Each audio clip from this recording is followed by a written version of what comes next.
Assalamualaikum warahmatullahi wabarakatuh. Perkenalkan, kami dari kelompok 2 yang beranggotakan Azah Akila, Cantika Virial, Raisan Agusriansyah, dan Tuanku Rafli Damarayuda. Pada kesempatan kali ini, kami akan mempresentasikan mengenai publicity dan public relation. Oke, masuk ke materi. Mungkin sebelumnya di sini saya akan menjelaskan dulu tentang apa itu sih public relation. Mungkin sebagian dari teman-teman sudah tahu ya, public relation atau bisa kita sering dengar dengan hubungan masyarakat. Nah, public relation atau humas itu sendiri adalah proses komunikasi strategis yang membangun hubungan yang saling menguntungkan antara organisasi dan publiknya. Jadi dapat dibilang humas atau public relation itu sebagai suatu strategi komunikasi kepada pihak eksternal untuk mempertahankan citra yang menguntungkan dan dapat membangun hubungan yang menguntungkan juga antara organisasi dan pihak luar seperti komunitas, publik, harus ada kelompok masyarakat dan orang-orang yang lainnya. Baik, selanjutnya kita tuh mesti tahu di sini apa sih tujuan utama dari public relation itu sendiri dan dampaknya terhadap perusahaan kita gitu. Nah, yang pertama itu tujuannya adalah untuk membangun dan mempertahankan citra positif dari perusahaan kita sendiri. Nah, bagaimana sih caranya untuk mempertahankan citra kita itu sendiri? Nah, pertama tuh kita dapat memberikan statement secara publik atau bagian dari public relation memberikan statement secara publik akan tujuan dan niat baik dari berdirinya organisasi atau perusahaan kita tersebut ini. Dan juga terkadang kan banyak berita hoax gitu yang menyerang perusahaan atau organisasi kita. Maka dari itu public relation itu merupakan tameng utama gitu untuk menjelaskan bahwa berita itu hoax dan merubah opini masyarakat yang tadi mencap organisasi kita jelek menjadi baik lagi. Yang kedua adalah menginformasikan audiens tentang asosiasi positif dengan produk, layanan, merek, atau organisasi. Nah, di sini tuh PR dapat memberitahu bagaimana produk dan jasa yang diberikan itu memiliki makna yang penting terhadap masyarakat dan dunia. Seperti Garuda itu kan pernah membuat campaign ya dengan mengecat hidung pesawatnya itu dengan masker dan dipublikasikan ke masyarakat luas. Nah, ini merupakan tanda untuk meningkatkan kesadaran gitu untuk memakai masker di masa pandemi ini. Lalu, publikasi juga bisa mempertahankan hubungan baik dengan influencer dan orang-orang yang mempengaruhi audiens. Kayak seorang PR tuh dapat berhubungan dengan influencer seperti selebgram atau misalnya YouTuber atau memang orang-orang yang dapat menggiring opini masyarakat. Habis itu juga dapat menghasilkan niat baik di antara konsumen, media, dan audiens lainnya dengan meningkatkan profil organisasinya itu sendiri. Dan juga public relation dapat merangsang permintaan untuk produk, layanan, ide, atau organisasi.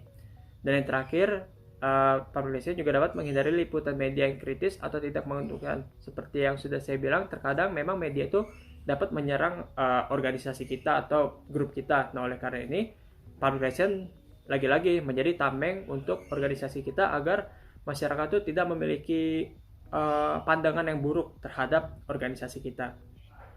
Nah, selanjutnya itu kapan sih public relation dibutuhkan atau kapan kita harus mengeluarkan statement atau memberitahu kepada publik apa yang sedang kita ingin beritahukan. Oke, kan hubungan masyarakat menawarkan perangkat yang sangat baik ya untuk menarik perhatian setiap kali ada sesuatu yang layak diberitahukan, yang ingin dibagikan oleh kita atau organisasi kepada pelanggan, calon pelanggan, komunitas lokal, atau audiens lainnya. Nah, di sini tuh udah ada 4 contoh yang saya berikan kapan hal terbaik public relation itu dibutuhkan.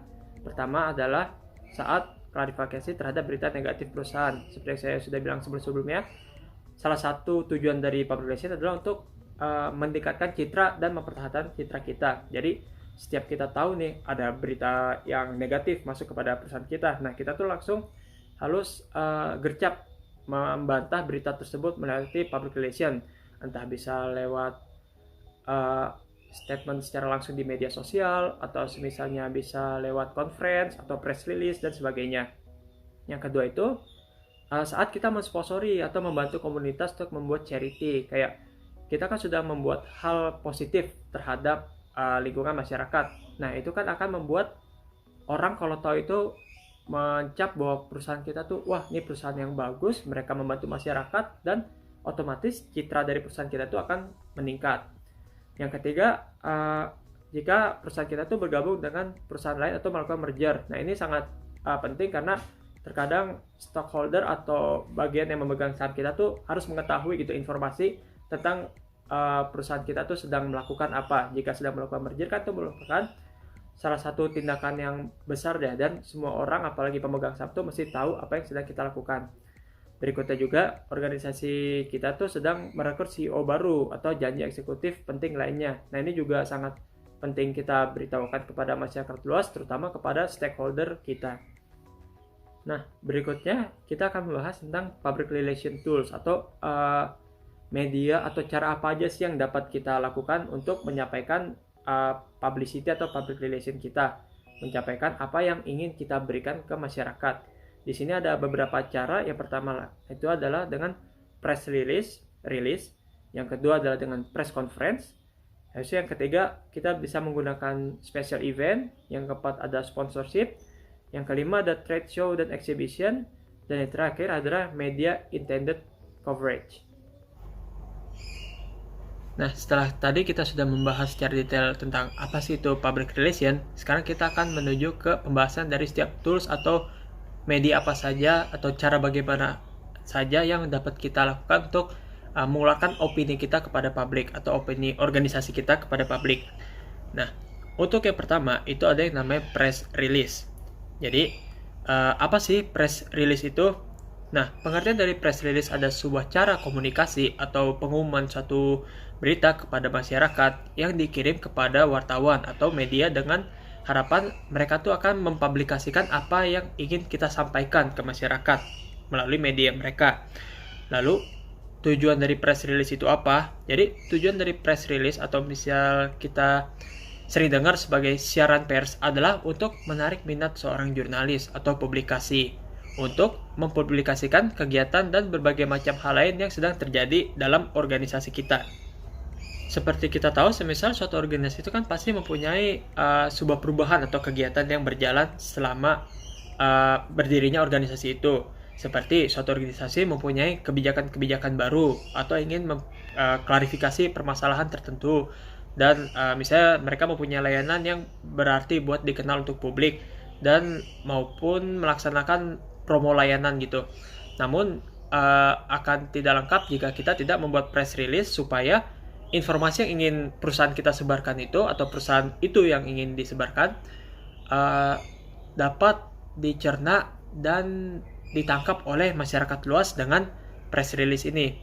Bagaimana? Jadi biasanya itu perusahaan itu memberikan suatu surat press release namanya, dengan judul dan logo dan juga ada keterangan apa sih yang sedang ingin dipublikasikan. Misalnya ingin mengklarifikasi permasalahan tertentu, maka isi surat itu mengklarifikasikan bahwa misalnya ada berita hoax terhadap perusahaan tersebut dan kita ingin klarifikasi bahwa berita itu tidak bohong, kita kasih faktanya dan buktinya, serta setelah itu suratnya akan kita beri kepada pihak media atau pihak publikasi untuk disebarluaskan ke masyarakat.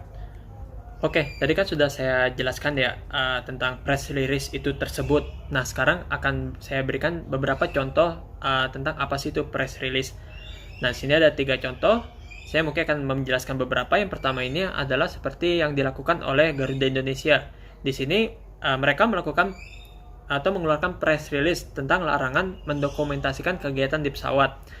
Nah, jadi di sini pesannya Garuda itu bahwa setiap penumpang yang ada di pesawat atau menggunakan jasa maskapainya itu sebaik mungkin tidak boleh mendokumentasikan kegiatan yang ada di pesawat, dan jika mendokumentasikan kegiatan tersebut bisa menimbulkan sanksi gitu yang harus dibayar oleh orang yang mendokumentasikan penerbangan tersebut. Nah, dari situ kan kita tahu ini merupakan berita atau informasi yang sangat penting. Jika memang tidak tersampaikan, akan menimbulkan kekacauan di mana orang akan bingung dan akan bingung dan tidak mengerti apa-apa. Oleh karena itu, dibuatlah sebuah press release, dan press release ini akan diberikan ke media agar media memberikan informasi itu kepada masyarakat supaya tidak menimbulkan kebingungan dan masyarakat tahu, oh, ternyata di Garuda tidak boleh merekam kegiatan yang ada di pesawat.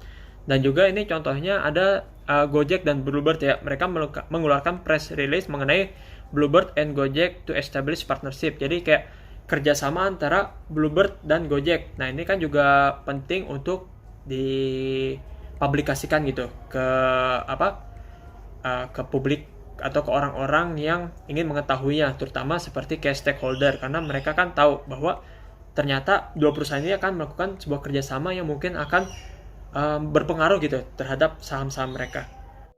Baik, selanjutnya saya akan membahas mengenai press conference. Teman-teman pasti nggak asing lagi sama yang namanya press conference gitu. Biasanya kalau yang kita tahu, kalau press conference ini atau konferensi pers ini dipakainya untuk mengklarifikasi suatu hal, atau misalkan ada kejadian yang tidak diinginkan oleh, dalam tanda kutip, misalkan sebuah perusahaan, akan mengklarifikasinya di press conference ini. Cuma press conference ini nggak hanya sebatas itu gitu. Makanya kita bisa lihat dari pengertiannya dulu. Press conference atau konferensi pers atau biasa disebut juga jumpa pers adalah acara khusus yang dibuat sebagai sarana untuk mengumumkan, menjelaskan, mempertahankan atau mempromosikan kebijaksanaan dengan maksud untuk pengukuhan, pengertian dan penerimaan publik akan suatu hal. Jadi di sini nggak cuma untuk mengklarifikasi akan suatu hal, tapi juga bisa mempertahankan dan menjelaskan akan suatu hal, bisa juga untuk mempromosikan untuk kebijakan-kebijakan baru yang ada gitu. Nah biasanya di dalam press conference ini atau konferensi pers ini nggak luput dari dua hal penting, yaitu wartawan dan media massa gitu. Wartawan sebagai media untuk meliputnya, sedangkan media massanya sendiri itu adalah media untuk mempublikasikan hasil press conference-nya itu sendiri atau proses press conference-nya itu sendiri gitu. Nah untuk tujuan press conference ini ada dua. Yang pertama untuk statement dan publikasi. Statement ini untuk penegasan gitu ya. Biasa press conference ini kan acara yang cukup besar dan biasanya ini merupakan acara yang penting di sini. Makanya statement-statement yang ada dalam press conference ini penting untuk dikemukakan dan penting untuk dipublikasikan juga supaya publik itu tahu gitu. Nah biasanya tujuan-tujuan yang lainnya itu yang meliputi, pertama menyampaikan kinerja perusahaan, yang kedua untuk menyangkal gosip atau berita-berita miring tentang perusahaan, yang ketiga juga bisa mempromosikan info produk terbaru, yang keempat itu bisa menyampaikan peningkatan layanan baru, dan yang kelima bisa menyampaikan campaign kepada masyarakat gitu. Jadi press conference ini bukan ajang untuk klarifikasi akan suatu hal aja gitu, banyak fungsinya juga, seperti salah satunya yaitu melihat kinerja perusahaan itu sendiri gitu. Terus kalau misalkan ada produk baru juga bisa dihadirkan dalam press conference ini. Terus alasan adanya press conference, yang pertama jangkauan luas, yang kedua beritanya aktual. Nah jangkauannya luas ini maksudnya apa? Misalkan nih ada suatu perusahaan terjadi blunder gitu atau kesalahan, misalkan produknya nggak bisa diterima masyarakat atau masyarakat menerima produknya dalam kondisi yang tidak baik gitu. Daripada perusahaan harus mengklarifikasi ke satu individu gitu one by one, lebih sulit gitu. Makanya adanya press conference ini untuk membentuk suatu berita yang jangkauannya luas. Jadi customernya ini nggak langsung hubungin ke perusahaan itu aja, cuma bisa ngelihat konferensi persnya aja itu udah tahu gitu akar masalahnya seperti apa, penyelesaiannya seperti apa gitu. Jadi nggak usah ngubungin antara individu by individu gitu. Terus beritanya aktual, misalkan perusahaan ingin mengangkat sebuah produk baru gitu, mengeluarkan dalam konferensi pers. Nah beritanya itu harapannya akan menjadi berita aktual dan dilihat banyak orang gitu. Terus gimana sih caranya untuk press conference yang baik? Yang pertama itu pembicara menyampaikan berita kurang dari 10 menit gitu. Jadi nggak bisa banyak-banyak, karena semakin banyak atau semakin lama itu nggak baik juga gitu. Nanti beritanya jadi kemana-mana, atau apa yang topik mau dibicarakan jadi kemana-mana. Terus yang kedua, informasi yang disampaikan valid dan bisa dipertanggungjawabkan. Yang ketiga itu penyampaiannya singkat, padat, dan jelas. Dan yang keempat itu umumnya pembicara dibatasi maksimal 2 orang, nggak lebih gitu. Karena kalau banyak orang juga topiknya jadi kemana-mana, terus yang ngomong juga jadi banyak, nggak baik aja dilihatnya. Nah contoh-contoh press conference nih ada beberapa yang saya tampilkan. Yang pertama ada Gojek. Kalau kalian tahu, kalau kita sama-sama tahu nih, Gojek kan pernah rebranding gitu ya, dari brand yang lama. Dari logonya aja, logonya udah berubah gitu. Dulu kan kayak ada orang, helmnya berbentuk jaringan wifi gitu. Sekarang ada titik, dikasih bulatan lagi gitu yang bisa dilihat seperti di gambar. Nah ini mengeluarkan brand baru ini, rebranding ini dengan press conference gitu, dihadiri oleh banyak orang, banyak wartawan juga, banyak media yang meliput dan menjelaskan goals dari rebranding ini tuh apa gitu. Terus yang kedua nih ada nih, Samsung pernah kena masalah berkaitan dengan HP handphone smartphone yang baru dikeluarkan, yaitu Note 7. Nah, Note 7 ini baru keluar beberapa minggu di pasaran, cuma pada saat launching udah dibeli oleh masyarakat, masyarakat menemukan kendala bahwa baterainya itu nggak tahan lama dan bahkan ada beberapa handphone yang meledak. Nah, di sini Samsung ngadain press conference untuk mengklarifikasi akan hal tersebut dan berencana untuk menarik semua HP Samsung dari peredaran gitu. Dan yang ketiga ini ada Basarnas. Di sini Basarnas pasti kita sama-sama udah tahu ya teman-teman ya. Basarnas biasanya ngadain konferensi pers untuk misalkan ada kecelakaan pesawat, terus berita-berita penting kayak penemuan jasad, apa aja bukti-bukti yang ditemuin. Nah, itu dirangkum dalam konferensi pers itu sendiri gitu, dijelaskan semuanya. Nah, selanjutnya ada special event. Special event ini adalah sebuah event yang biasanya dilaksanakan untuk mendapatkan perhatian pada media, perusahaan atau produk-produk tertentu gitu. Jadi ini biasanya dilaksanakan oleh perusahaan-perusahaan untuk menarik awareness atau menarik perhatian gitu dari para konsumen-konsumennya gitu. Makanya mengadakan special event ini. Nah, biasanya special event ini berbentuk sebuah peresmian, terus peringatan-peringatan tertentu kayak misalkan hari ulang tahun, hari-hari besar bersejarah bagi perusahaan dan sebagainya gitu. Bisa juga untuk acara komersil aja gitu, hanya sebatas acara komersil. Nah, tujuan special event yang pertama untuk secara langsung berhubungan dengan publik gitu. Publik atau konsumennya dari dalam tanda kutip produk itu atau perusahaan itu sendiri gitu. Yang kedua, media komunikasi dan publikasi serta mendapatkan citra yang positif. Yang ketiga, pengenalan, promosi dan peningkatan pengetahuan untuk publik gitu. Nah, dalam membuat special event ini ada rangkaiannya atau ada tahap-tahapnya. Yang pertama ada tahap perencanaan, terus maksud dan tujuannya, anggarannya juga penting, dan yang terakhir adalah pengawasan supaya special event ini berjalan dengan baik. Nah, special event ini contohnya saya ada 2 contoh yang udah saya ambil, bisa dilihat di slide PPT yang udah saya share screen. Yang pertama ada Gebayar BCA, pasti udah nggak asing lagi ya bagi teman-teman ya. Gebayar BCA ini biasanya diadain di akhir tahun gitu untuk memberikan apresiasi bagi nasabah-nasabah Bank BCA gitu. Di Gebayar BCA ini banyak hadiah-hadiah yang dihadirkan gitu, misalkan kayak mobil, ada emas juga, ada rumah gitu untuk para nasabah yang loyal terhadap Bank BCA. Nah, ini sebagai reward terhadap nasabah dari Bank BCA itu sendiri. Nah, Gebayar BCA ini udah dilaksanakan beberapa tahun gitu dan selalu sukses untuk menarik para nasabah untuk tetap loyal terhadap Bank BCA itu sendiri. Dan yang kedua ada special event yang dilaksanakan oleh Jarum. Yang kita tahu Jarum ini kan adalah perusahaan rokok gitu ya.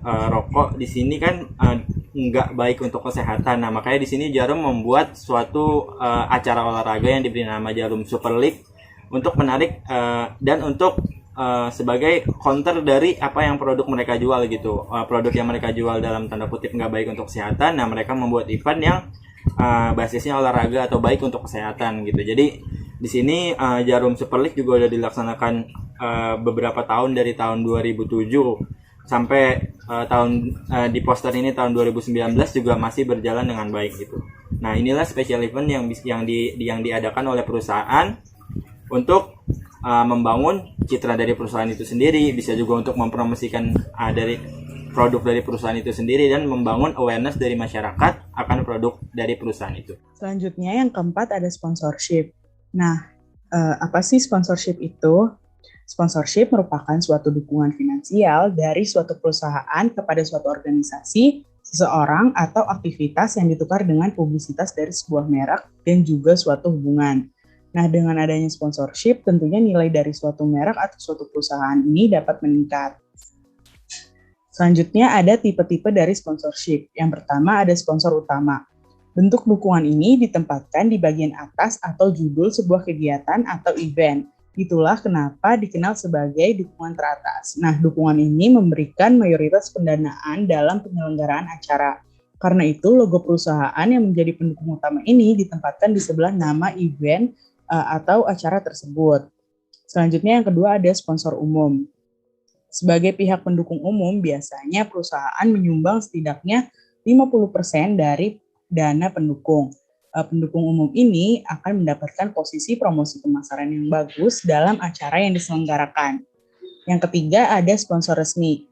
Pendukung resmi ini biasanya menyumbang antara 20 hingga 25% masing-masing atas semua dana yang dianggarkan. Nah, kadang perusahaan yang jadi sponsor resmi ini disebut mitra dan memang terlibat dalam sektor tersebut. Misalnya, pada saat acara pameran otomotif, mereka yang akan menjadi mitra resmi atau sponsor resmi adalah perusahaan kredit kendaraan. Dan yang keempat adalah sponsor teknis. Biasanya perusahaan yang menjadi sponsor teknis adalah pihak pendukung yang membayar sebagian atau sepenuhnya untuk barang dan jasa dalam penyelenggaraan sebuah acara, seperti ongkos untuk transportasi, penginapan, kebugaran, atau peralatan medis. Selanjutnya ada manfaat dan tujuan dari adanya sponsorship. Yang pertama, menumbuhkan brand awareness. Nah, dengan menjadi sponsorship untuk suatu kegiatan, maka memungkinkan logo brand suatu perusahaan untuk ditampilkan di berbagai media yang tersedia pada acara tersebut. Nah, hal ini tentu dapat menambah awareness suatu brand. Dengan pengunjung event melihat logo yang ditampilkan, maka pengunjung yang sebelumnya tidak mengenal akan penasaran dan mencari tahu produk dari brand kita. Yang kedua, ada mendulang sorotan media. Tak jarang event yang dilaksanakan mengundang berbagai media untuk meliputnya, terutama jika event ini diisi oleh artis ternama atau dihadiri oleh tokoh tertentu. Nah, media tentu lebih tertarik untuk meliput suatu kegiatan yang mendatangkan tokoh penting atau artis ternama. Nah, disinilah perusahaan bisa memanfaatkan sponsorship marketing dengan publisitas dari berbagai media, tentu menjadikan logo brand perusahaan kita juga bisa muncul di media-media tersebut. Kemudian yang ketiga ada diferensiasi dari kompetitor. Sponsorship marketing juga dapat menjadi pembeda dari kompetitor. Nah, terutama jika perusahaan kita mensponsori event secara eksklusif, maksudnya menjadi sponsor utama atau tunggal. Nah, dengan ini maka perusahaan kita akan lebih mudah dikenali oleh audiens atau pengunjung event-event tersebut dan menjadi pembeda dari kompetitor yang lain. Dan yang keempat ada menemukan konsumen potensial. Nah, keuntungan lain yang didapat dari melakukan sponsorship marketing adalah perusahaan menemukan konsumen potensial dari audiens di event atau acara tersebut dengan jangkauan audiens yang luas serta awareness yang meningkat. Bukan hal yang mungkin beberapa dari pengunjung akan tertarik menggunakan produk ataupun layanan jasa dari perusahaan kita. Selanjutnya ada contoh dari sponsorship. Yang pertama itu ada Bank BNI yang mensponsori Java Jazz Festival dan Ruang Guru yang mensponsori konser Korean Wave. Nah, dengan begitu Ruang Guru dan Bank BNI ini akan menjadi sorotan dari berbagai media serta dapat meningkatkan brand awareness karena logo perusahaan akan diikut-sertakan di setiap poster konser tersebut dan juga akan menumbuhkan citra yang positif bagi kedua perusahaan tersebut dalam hal mendukung industri kreatif. Selanjutnya yang kelima ada trade show atau pameran dagang.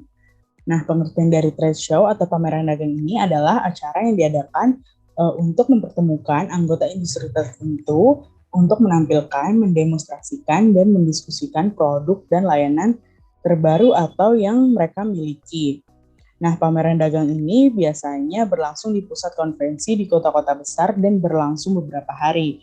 Nah, trade show sendiri biasanya memiliki banyak istilah seperti trade fair atau B2B exhibition.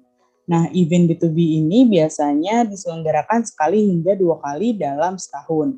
Nah, trade show sendiri disebut B2B exhibition ini karena peserta dan juga pengunjungnya diikuti oleh para pebisnis. Nah, para pebisnis biasanya mencari rekan bisnis potensial di dalam event ini. Selanjutnya ada manfaat dan tujuan dari adanya trade show. Yang pertama, meningkatkan visibilitas. Salah satu cara membangun kepercayaan kepada rekan bisnis atau konsumen adalah meningkatkan visibilitas produk kita. Pada dasarnya, pameran B2B ini memberikan kesempatan bagi kita untuk membawa dan memamerkan produk andalan kita. Nah, calon konsumen dapat merasakan dan mendapatkan informasi secara langsung produk kita melalui exhibition ini. Terus yang kedua ada meningkatkan brand awareness. Nah, brand adalah elemen penting yang harus ada pada bisnis.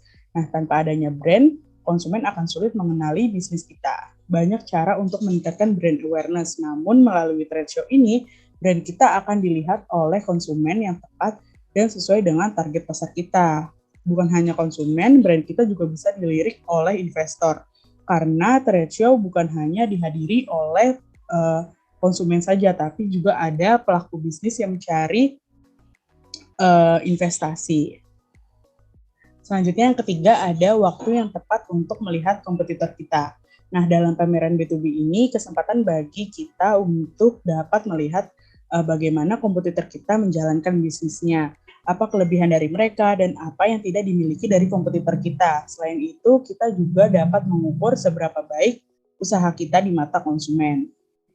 Dan yang keempat, menemukan target pasar yang sesuai. Nah, manfaat terakhir yang didapatkan dengan mengikuti trade show adalah perusahaan dapat menemukan target pasar yang sesuai.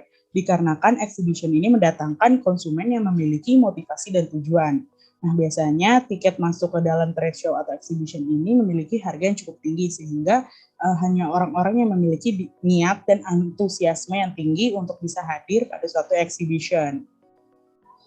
Selanjutnya ada contoh dari trade show, yaitu wedding exhibition, di mana di dalam wedding exhibition ini biasanya ada beberapa wedding organizer yang ikut serta. Nah, tujuan dari wedding organizer untuk mengikuti wedding exhibition ini adalah untuk memperkenalkan layanan jasa yang mereka miliki secara langsung ke konsumen. Nah, partisipasi pada trade show dapat menjadi cara yang bagus dan baik untuk mengiklankan layanan jasa wedding organizer tersebut langsung ke target pasar dan juga mampu menciptakan brand awareness. Nah, pameran ini juga terbuka untuk berbagai macam kalangan dan masyarakat umum. Ini memberikan kesempatan untuk mempromosikan produk atau jasa layanan kepada kelompok yang lebih luas yang mungkin belum atau hanya memiliki sedikit informasi tentang produk dan jasa layanan kita. Nah, tapi resiko untuk mengikuti trade show atau exhibition ini adalah berkompetisi langsung dengan kompetitor. Untuk itu harus disiapkan secara semaksimal mungkin. Selanjutnya itu ada media coverage. Media coverage adalah komunikasi perusahaan atau organisasi yang berasal dari luar atau eksternal perusahaan, atau dalam pengertiannya itu cara di mana informasi tertentu disajikan oleh media atau organisasi di luar perusahaan, baik sebagai berita, kegiatan, ataupun infotainment. Lalu apa sih pentingnya media coverage ini? Yang pertama itu liputan media yang positif dapat menguntungkan bagi perusahaan. Kenapa? Karena dengan adanya liputan media dari eksternal ini akan menghasilkan penilaian terhadap suatu perusahaan secara objektif. Dibandingkan dengan advertising, media coverage yang positif ini akan menambah value perusahaan di mata konsumen dan terlihat jauh lebih kredibel daripada advertising yang berasal dari internal dan menghasilkan sifat yang subjektif karena pasti untuk membuat perusahaan bagus di mata konsumen. Lalu yang kedua itu ada dapat membantu perusahaan untuk memahami kinerja perusahaan itu sendiri. Dengan adanya liputan media itu sendiri, perusahaan akan melihat bagaimana kinerja yang dihasilkan oleh perusahaan yang terlihat dalam liputan media tersebut yang bersifat objektif. Lalu yang ketiga itu ada dapat menyampaikan pesan perusahaan ke masyarakat luas dan masyarakat aware dengan brand perusahaan. Dengan adanya liputan media ini, konsumen akan dengan cepat merasakan kehadiran brand perusahaan karena dengan gampangnya konsumen menemukan berita tentang brand tersebut terlebih lagi di dunia digital. Lalu ada klasifikasi media. Dalam klasifikasi media ini terdapat 3 jenis, yaitu paid, owned, and earned media, atau disebut dengan TOE media, yaitu strategi komunikasi yang berfokus pada bagaimana melakukan integrasi sistem komunikasi dan marketing baik paid maupun owned media, termasuk di dalamnya faktor konten komunikasi sehingga menghasilkan earned media. Lalu yang pertama itu ada paid media, yaitu media marketing di mana marketer harus membayar sejumlah uang untuk mengambil manfaat dari media tersebut.